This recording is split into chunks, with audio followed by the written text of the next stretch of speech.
Hello friends, welcome to legal literacy YouTube channel. Legal literacy YouTube channel में आपका स्वागत है। फ्रेंड्स, आप सभी लोगों ने चेक बाउंस केसेस के बारे में ज़रूर सुना होगा, फिर भी मैं थोड़ा सा आपको बता देता हूँ। अगर आपने किसी से पैसे लिए हैं और आपको देने हैं, आप कैश ना देकर बैंक का चेक काट कर दे देते हैं कि जाओ भाई इसे बैंक में डाल दो, ये चेक ऑनर हो जाएगा और तुम्हारे अकाउंट में पैसे आ जाएंगे। फिर अगला इंसान जिसे आपने चेक दिया है वो बैंक जाता है और आपका चेक डिपॉजिट करता है। बाद में पता चलता है कि आपका चेक तो बाउंस हो गया, यानी कि उसके अकाउंट में पैसे ट्रांसफ़र हुए ही नहीं। इसके कई रीजंस हो सकते हैं, जैसे इनसफिशिएंट फंड हो, स्टॉप पेमेंट हो, अकाउंट क्लोज्ड हो। इसके बाद वो क्या करता है कि section 138 of negotiable instrument act का यूज़ करके आपके खिलाफ एक क्रिमिनल केस फाइल करता है। ये है चेक बाउंस का केस। ठीक है फ्रेंड, अब चेक बाउंस के केस में एक बात याद रखना फ्रेंड्स कि ये बेलेबल होता है, इसमें आरोपी को तुरंत जमानत मिल जाती है। इसलिए लोग सेक्शन 138 नेगोशिएबल इंस्ट्रूमेंट एक्ट के साथ साथ सेक्शन 420 ऑफ आईपीसी भी लगा देते हैं ताकि बेल मिलने में परेशानी हो। वैसे ये हमारा टॉपिक नहीं है फ्रेंड, टॉपिक पे वापस आते हैं। सेक्शन 138 एनआई एक्ट के अंतर्गत केस करने से पहले कुछ स्टेप्स फॉलो करने पड़ते हैं जो कि नेगोशिएबल इंस्ट्रूमेंट एक्ट में दिए हुए हैं। ये मैंडेटरी स्टेप्स हैं। इसमें सबसे बड़ी रिक्वायरमेंट है टू सेंड लीगल नोटिस। ये legal notice with in 30 days send करना होता है, यानी कि जिस दिन आपका चेक बाउंस हुआ उससे 30 दिन के अंदर लीगल नोटिस सेंड करते हैं। और ये मैंडेटरी है, इसमें सारा डिटेल लिखते हैं, जैसे आपने कब पैसे लिए थे, किस काम के लिए लिए थे, कब रिटर्न करना था, कोई प्रूफ, एविडेंस, ईटीसी। ठीक है, और ये भी साथ में लिखते हैं कि विद इन 15 डेज आप ये मेरे पैसे रिटर्न कर दो, otherwise I will take legal action against you. फिर उसके बाद आप वेट करते हैं, वेट करने के बाद सेक्शन 138 एनआई एक्ट का यूज़ करके केस फाइल कर देते हैं। ठीक है, ये केस विद इन 30 डेज आपका फाइल होना चाहिए, मतलब 30 डेज के अंदर आपने लीगल नोटिस भेजा, 15 डेज का टाइम दिया, और जब आप 15 डेज कंप्लीट हो रहा है उसके बाद 30 डेज के अंदर आप फाइल करते हैं। ठीक है, याद रखना लीगल नोटिस की प्रक्रिया फ्रेंड्स मैंडेटरी है, इसके बिना आपका केस सस्टेन नहीं करेगा। ठीक है, और ये भी काफ़ी इंपॉर्टेंट है फ्रेंड्स कि under section 147 of negotiable instrument act सारे ऑफेंसेस नेगोशिएबल इंस्ट्रूमेंट एक्ट के कंपाउंडेबल इन नेचर है, यानी कि सब में समझौता हो सकता है। ठीक है, कंपाउंडेबल और नॉन कंपाउंडेबल दो तरह के ऑफेंसेज होते हैं, दो तरह या तीन तरह के होते हैं, कंपाउंडेबल, नॉन कंपाउंडेबल और compoundable with permission of the court. इसके लिए डिटेल वीडियो इस चैनल पे है, उसको आप देख रहे होंगे। ठीक है, अब आते हैं हम अपने मेन टॉपिक पे फ्रेंड्स। ये तो आपको पता चल गया कि एनआई एक्ट के सारे ऑफेंसेस कंपाउंडेबल हैं। बावजूद इसके क्या कोई कोर्ट कंप्लेनेंट को केस को कंपाउंड करने के लिए बाध्य कर सकती है? ये हमारा आज का टॉपिक है through a supreme court judgement. इसको हम समझे कि सुप्रीम कोर्ट ने केस में क्या कहा है। क्या कोई कोर्ट किसी कंप्लेनेंट को अपने केस को कंपाउंड करने के लिए बाध्य कर सकती है, इवन इफ की कंप्लेनेंट हैज़ बीन कंपनसेटेड, मतलब कि कंप्लेनेंट को पैसे उसके जो थे वो मिल चुके हैं, क्या कोर्ट बाध्य कर सकती है? जबकि जो उसका समझौता का जो एग्रीमेंट बना था उसमें ये लिखा हुआ था कि अगर कंप्लेनेंट फुली कंपनसेटेड हो जाता है तो केस शुड बी कंपाउंडेड। इसी सवाल का जवाब हम लेंगे इस वीडियो में फ्रेंड्स कि ऑनरेबल सुप्रीम कोर्ट ने इस जजमेंट में क्या कहा। ठीक है, अब जजमेंट में क्या कहा इससे पहले हम लोग बहुत सारा चीज़ समझ लेते हैं कि इस वीडियो में हम देखेंगे क्या।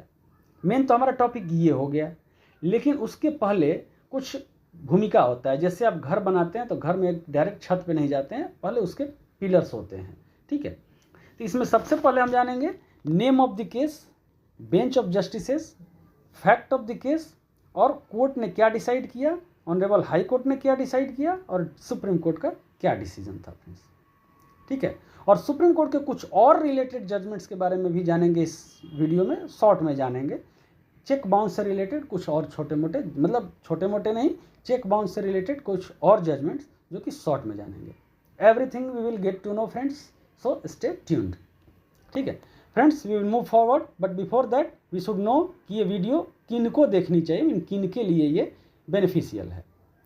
वैसे तो फ्रेंड्स इस चैनल पे जो भी वीडियोज़ आते हैं वो सब के लिए बेनिफिशियल होते हैं। हम इस तरह से वीडियो को डिस्क्राइब करते हैं कि किसी टॉपिक को कि उसे एक कॉमन मैन देखे या कोई प्रोफेशनल लीगल फ्रेटर्निटी का इंसान, सबके लिए मटेरियल होता है। जैसे ये वीडियो है फ्रेंड्स कि इसे अगर कोई एडवोकेट देखेंगे तो उन्हें पता चलेगा कि केस फाइल करते टाइम क्या गलती नहीं करनी है।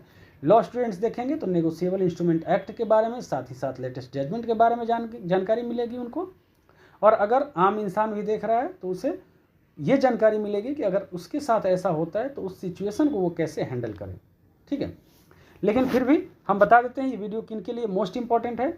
लॉयर्स के लिए है, लॉ स्टूडेंट्स के लिए है, लीगल ऑफिसर्स के लिए, इन लोगों के लिए है, बैंकर्स के लिए भी है और कोई कॉमन मैन के लिए भी है। ठीक है, ये वीडियो क्या इंपॉर्टेंट है। सबसे पहले हम थोड़ा सा जान लेते हैं कि नेम ऑफ द केस क्या है।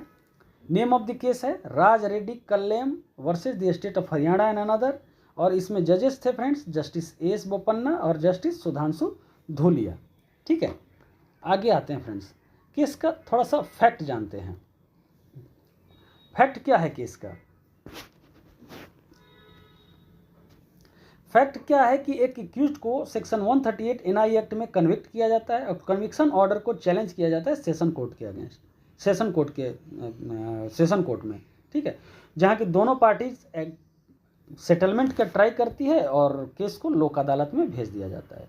लोक अदालत में नेगोशिएशन होता है। नेगोशिएशन में क्या होता है कि दोनों पार्टी एक सेटलमेंट पे पहुंचती है और उस सेटलमेंट एग्रीमेंट में एक्यूज्ड एग्री होता है कि फुल अमाउंट वो पे करेगा और कंप्लेनेंट एग्री होता है कि वो केस को कंपाउंड कर देगा, जबकि उसको पूरा अमाउंट मिल जाता है। 16 महीने का टाइम दिया जाता है इनको फ्रेंड्स कि 16 महीने में आपको पूरा अमाउंट कंप्लीट करना है। अब क्या होता है कि अपीलेंट जो है 16 महीने में पूरा अमाउंट पेमेंट नहीं कर पाता है, इसलिए जो एडिशनल सेशन जज एक ऑर्डर पास करता है उस ऑर्डर में सेटलमेंट स्टूड फ्रस्ट्रेटेड लिखता है। ठीक है, अब जो 16 महीने का टाइम था उसमें पेमेंट नहीं कर पाता है तो सेटलमेंट को मतलब ऑर्डर पास करता है कि सेटलमेंट स्टूड फ्रस्ट्रेटेड। तो इस ऑर्डर के लिए मतलब ऑर्डर के लिए क्या, ऑर्डर के अगेंस्ट 16 महीने का जो टाइम था उसको एक्सटेंड करने के लिए, जैसे लोग एक्सटेंशन फाइल करते हैं बहुत सारे कोर्ट्स में कि इसको बढ़ा दिया जाए अलग अलग कोर्ट्स में गया, अलग अलग कोर्ट्स में और सुप्रीम कोर्ट तक में गया कि इस टाइम को थोड़ा सा बढ़ा दिया जाए, हम पैसा देने के लिए रेडी हैं। सुप्रीम कोर्ट ने इसको एक्सेप्ट कर लिया, एक नया टाइम दिया। ठीक है, अपीलेंट जो था उस टाइम में भी पैसा जमा नहीं कर पाया, इसलिए उसका जो एसएलपी था जो कि बढ़ाने के लिए, एक्सटेंशन के लिए, टाइम के एक्सटेंशन के लिए उसने डाला था, वो डिसमिस हो जाता है।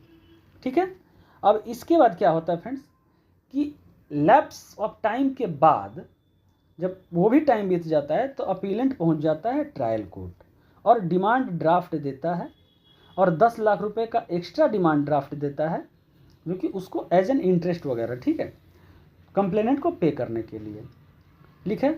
और अपीलेंट ये प्रे करता है कि हमने पूरा अमाउंट डिपॉजिट कर दिया है तो हमारे अगेंस्ट जो प्रोसीडिंग चल रहा है उसको कंपाउंड किया जाए या क्वैश किया जाए। अब ट्रायल कोर्ट ने इस डिमांड ड्राफ्ट को एक्सेप्ट करने से मना कर दिया। क्यों? क्योंकि आपका जो एसएलपी था जो एक्सटेंशन ऑफ टाइम के लिए वो डिसमिस हो चुका है। तो ट्रायल कोर्ट का कहना है कि जब सुप्रीम कोर्ट ने आपका टाइम नहीं बढ़ाया, अपने बाद में टाइम में अपने पैसा जमा किया, तो हम उसको एक्सेप्ट नहीं कर सकते हैं। आपका ये जो एप्लीकेशन है वो नॉट मेंटेनेबल है, नॉट मेंटेनेबल।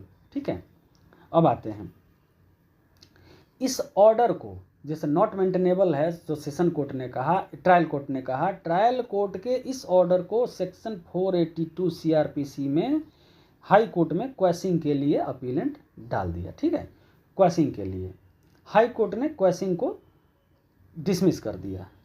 ठीक है, इसी ग्राउंड पे कि आपका टाइम ख़त्म हो गया है। ठीक है, अब आता है appellate supreme court. Supreme court ने एक इंटरिम ऑर्डर पास किया कि ट्रायल कोर्ट में पैसा जमा करो, एक और टाइम दिया। इस टाइम फ्रेम में अपीलेंट ने पैसा जमा कर दिया। अब आता है, ठीक है, इस टाइम फ्रेम में पैसा जमा कर दिया। अब पार्टीज बढ़ती हैं सेटलमेंट की तरफ।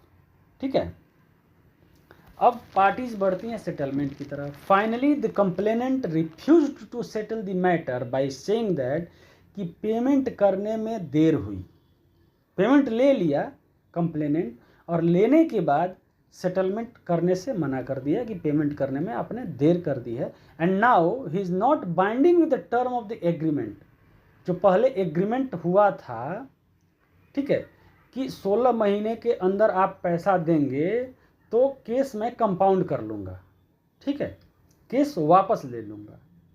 और उसके बाद क्या हुआ कि आपने उस समय तक तो पैसा नहीं दिया, बाद में जब आपका टाइम एक्सटेंड हुआ उस समय तक भी आपने पैसा नहीं दिया, और अब आप पैसा दे रहे हैं तो ये काफ़ी लेट हो चुका है, इसलिए मैं कंपाउंड नहीं करूँगा।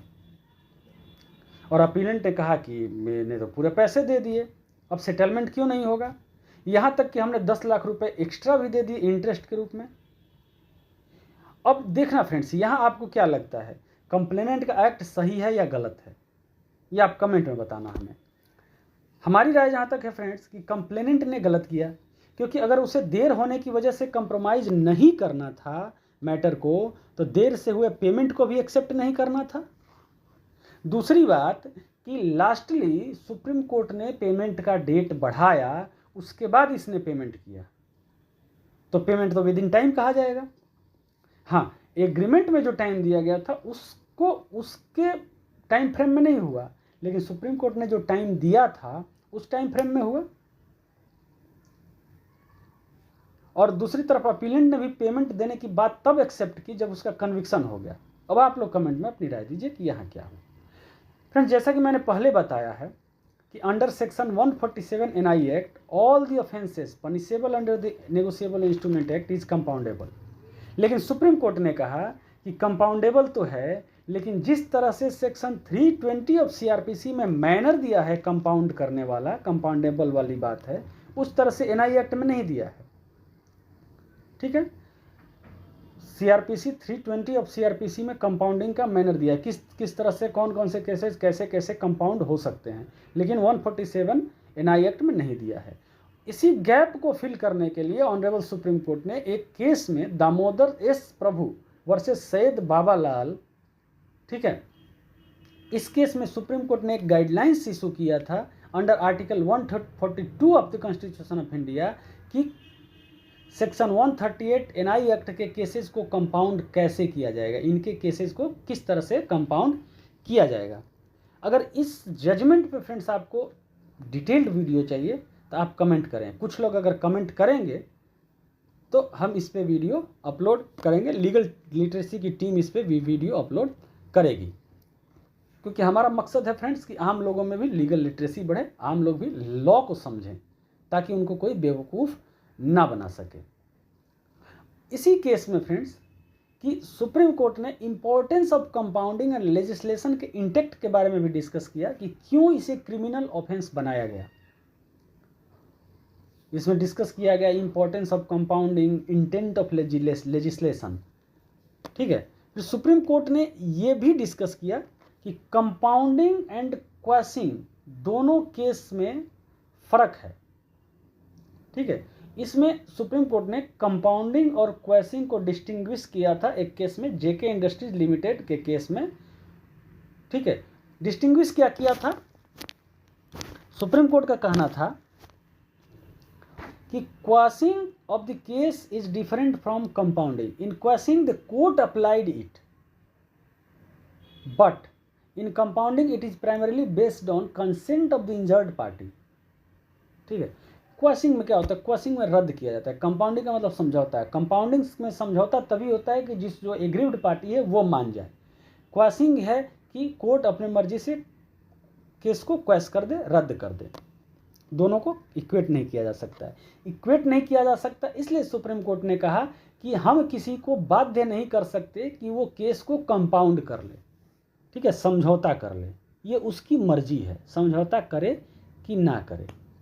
लेकिन सुप्रीम कोर्ट ने ये देखा कि इस केस में अब कुछ बचा ही नहीं, जितने पैसे थे उसको अपीलेंट ने पेमेंट कर दिया, तो अब इसको जेल में रखने का कोई फ़ायदा नहीं है, ठीक है, कोई फ़ायदा नहीं है।